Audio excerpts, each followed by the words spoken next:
Hi, I'm Sarah Chen, and this is the story of how I learned that sometimes family can be your worst enemy, especially in business. For 10 years, I poured my heart and soul into our family's small tech company, transforming it from a struggling startup into a $50 million enterprise.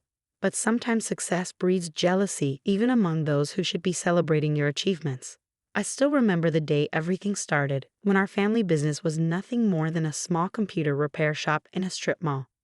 Dad had started it 20 years ago, and it was his pride and joy, even though it barely made enough to support our family. My sister, Emma, was always his favorite, the one who got straight A's and went to an elite business school. I was the quiet one, the one who stayed behind to help Dad while pursuing my computer science degree at a local college. "Sarah, you're wasting your potential here," Emma would say during her visits home from college. "You should aim higher." But I saw something in our little shop that others didn't: potential. While Emma was studying theoretical business models, I was learning real-world programming and spotting gaps in the market. During my final year of college, I developed our first proprietary software, a simple but effective tool for small businesses to manage their inventory. It wasn't revolutionary, but it was user-friendly and affordable. Dad was skeptical at first, but when local businesses started buying licenses, his attitude changed. "Maybe you're onto something here, kiddo," he said, finally showing a glimmer of pride in my work. Those words meant everything to me then. If only I had known they were as temporary as morning dew. The business grew steadily under my guidance. I worked 14-hour days, 7 days a week. While Emma was climbing the corporate ladder at a prestigious consulting firm in New York, I was building something real. Our little repair shop transformed into a software development company, and our client base expanded from local businesses to national corporations. Mom watched it all with quiet concern. "Don't work too hard, Sarah," she'd say, bringing me dinner at the office. "You need a life outside of work too." But I was driven by a vision, and maybe, deep down, by a desire to prove myself to my family. 5 years into our transformation, we hit our first million in annual revenue. That's when Emma suddenly became interested in the family business again. She quit her job in New York and moved back home. "I think it's time I took my rightful place in the company," she announced at a family dinner.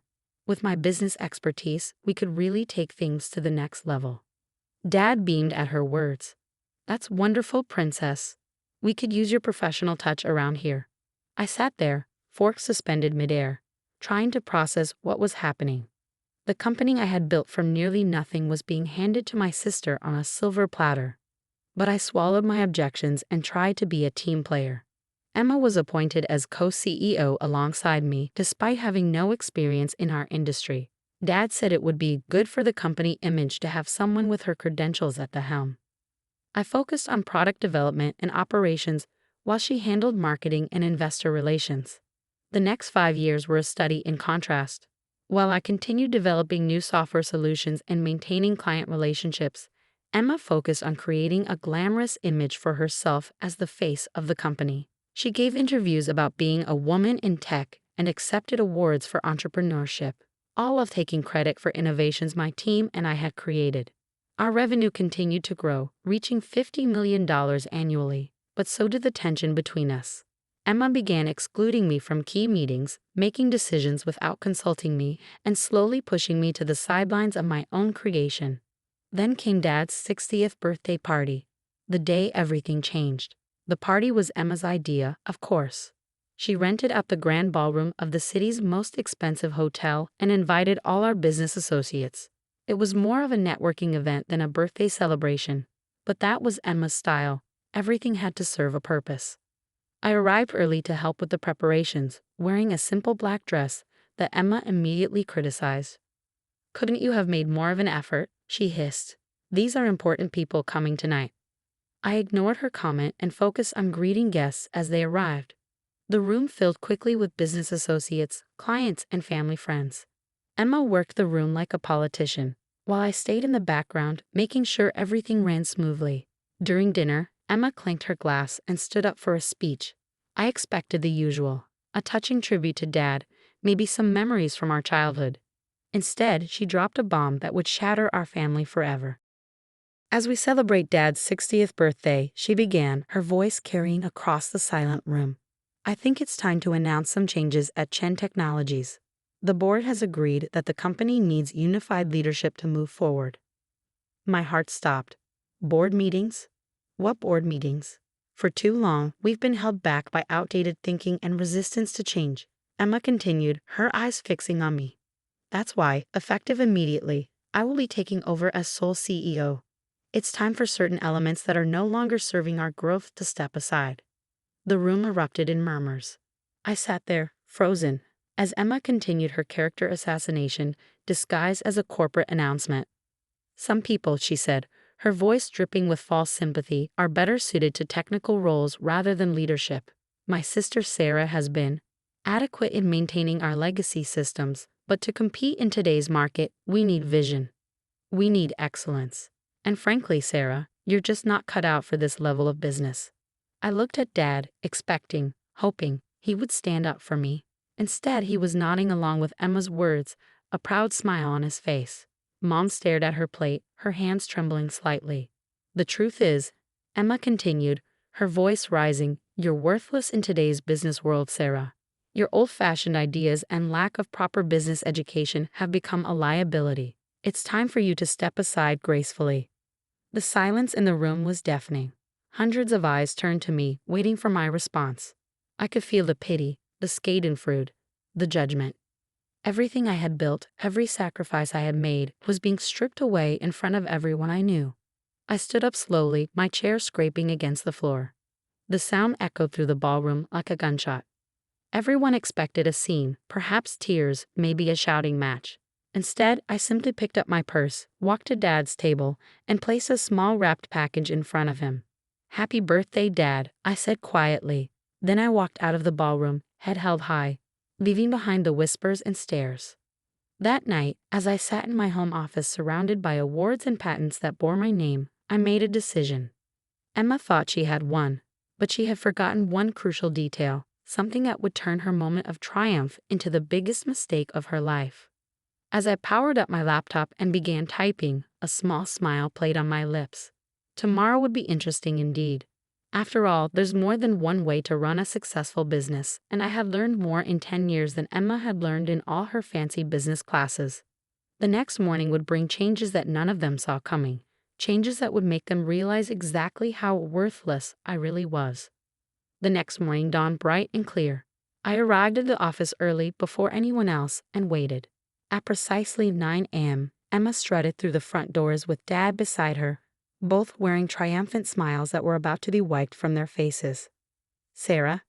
Emma's voice held a mix of surprise and annoyance. "What are you doing here? I thought after last night, you'd have the dignity to stay home." I smiled, remembering the email I had sent at 3 a.m. to every major client, partner, and employee of Chen Technologies. "Just wrapping up some loose ends, sister dear. But since you're here, we should probably talk about the company's future." "There's nothing to discuss," Dad interjected, his voice firm. "Emma's in charge now. The board has already approved it." "Ah yes, the board," I said, pulling out my tablet. "Let's talk about that. You see, while Emma was busy planning parties and giving interviews, I was actually building this company. And there are a few things you both seem to have forgotten." I pulled up a document on the conference room's main screen. "First, let me remind you that I own 51% of Chen Technologies shares. When we incorporated 10 years ago, Dad gave Emma and me equal shares of 25% each, keeping 50% for himself. But 3 years ago, when we needed capital for expansion, Dad sold me 26% of the shares. Remember that day, Dad? You were too busy attending Emma's award ceremony to handle the negotiations yourself, so you signed the papers without reading them carefully." The color drained from both their faces. Emma's perfectly manicured hands gripped the conference table. "That's impossible," she whispered. "Dad would never." "Oh, but he did," I continued, pulling up more documents. "And that's not all. The core software that generates 80% of our revenue, it's not owned by Chen Technologies. It's owned by my separate company, Innovate Solutions LLC. Chen Technologies only has a licensing agreement which expires, I checked my watch, about 10 minutes ago." Dad collapsed into a chair, realization dawning on his face. "The renewal papers. The ones you asked me to sign last week.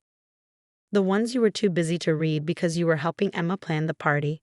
Yes, those papers. I decided not to submit them.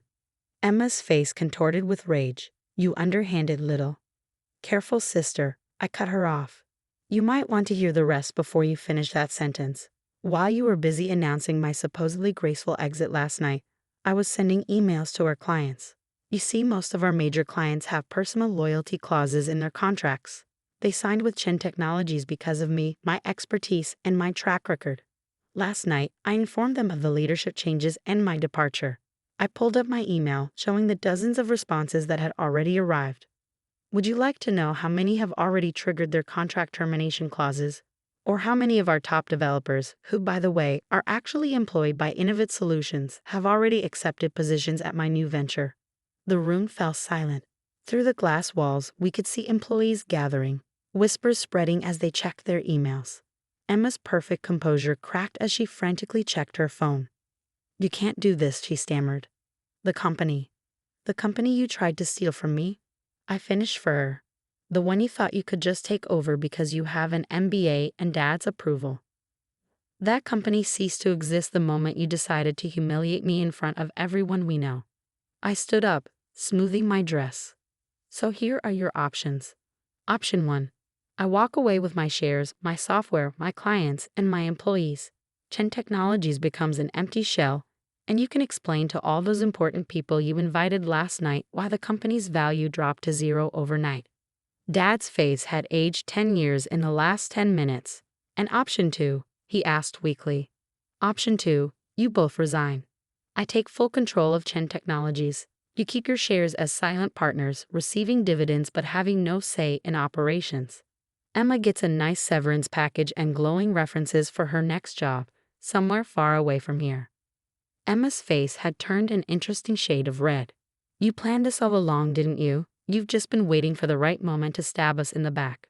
I laughed, but there was no humor in it. No, Emma. I spent 10 years trying to be a good daughter and sister while you both took me for granted. I built this company from nothing while you collected accolades for my work. I only planned this. I checked my watch again, about 12 hours ago, after you called me worthless in front of everyone we know. My phone buzzed, another client termination notice. Time's running out. What's it going to be? The next hour was a blur of paperwork and lawyers. By noon, I sat alone in what was now my office, looking out over the city. The company I had built was now truly mine, but the victory felt hollow.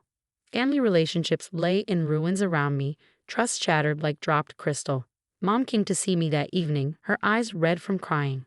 Did it have to end this way? She asked softly. They gave me no choice, I replied, my voice gentle but firm. They would have taken everything I built and discarded me without a second thought. She nodded slowly, understanding but sad. What happens now? I showed her the plans I had already drawn up, expansions, new product lines, innovations I had been holding back. Now I built something even bigger, but this time, I do it without having to carry people who see me as worthless. Over the next year, Chen Technologies, under my sole leadership, tripled in value. Emma found a job with a startup in Silicon Valley, humbled but hopefully wiser. Dad retired, finally understanding that his golden child had nearly destroyed his legacy. We see each other at holidays, maintaining a polite distance that masks the wounds that may never fully heal. Sometimes late at night, I look at old family photos and feel a twinge of sadness for what we lost. But then I remember that night at the birthday party, the look of disdain on Emma's face. The way Dad nodded along with her cruel words. In business and in family, respect is earned, not given. They learned that lesson too late. As for me, I learned that sometimes the quiet ones, the ones dismissed as worthless, are the ones you should watch out for, because we're the ones who know how to build something from nothing and how to take it all back when others try to steal it. My story spread through business circles, a cautionary tale about underestimating the wrong person. These days, when I attend industry events, I often catch whispers. That's Sarah Chen, the one who. They never finish the sentence, but they don't have to. My success speaks for itself. Last week, I received an invitation to speak at Emma's business school's graduation ceremony. The topic? Hidden Strengths, the Power of Underestimated Leaders. I accepted the invitation with a small smile, already planning my speech. After all, I have quite a story to tell. The company continues to thrive under my leadership, but more importantly, I found peace with my decisions. Sometimes the strongest message you can send is simply proving people wrong. And sometimes the best revenge isn't about destroying others. It's about rising so high that they can't help but see their own mistakes. As I write this from my office overlooking the city, I'm reminded of something my mother once told me. Success is the best revenge, but wisdom is knowing when to stop seeking revenge and start seeking growth. She was right. I've moved past the need for revenge now. These days, I focus on building something meaningful, something that will outlast all the petty jealousies and family dramas. I still keep that wrapped birthday present I never gave Dad. A photo album of the company's journey from that tiny repair shop to what it is today.